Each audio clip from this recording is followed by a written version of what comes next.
Mnamo tarehe 15 mwezi wa 5 2025 majira ya saa 9 na dakika 45 mchana katika kitongoji cha Namihoro, kijiji cha Peramiho A,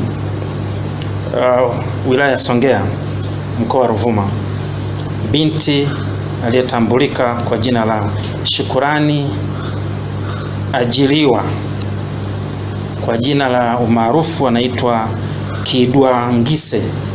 Huyu ana miaka 19. Kabila yake ni Mhehe, dini yake ni Mkristo, na alikuwa anafanya kazi za ndani. Alikutwa akiwa ameuawa. Marehemu aliuawa kwa kukabwa shingo na kisha kuchinjwa na kitu chenye ncha kali kwenye shingo na kutobolewa tumbo.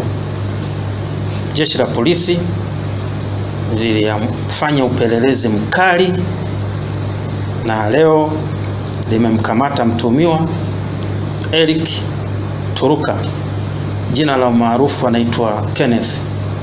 Huyu ana miaka 23, kabila ni Matengo, na kazi yake kubwa ni kufanya kazi kwenye bucha, kazi ya kuuza nyama ya nguruwe huko Namihoro.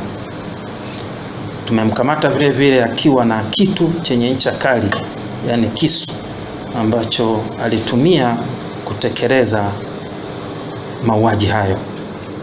Sababu za kutekeleza mauaji hayo ni wivu wa mapenzi baada ya kukataliwa kumwoa marehemu na wazazi wa marehemu,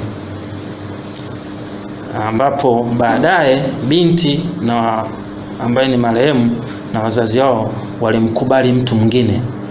Ndipo alipopatwa na wivu mkali na hasira na kwenda kumuua marehemu.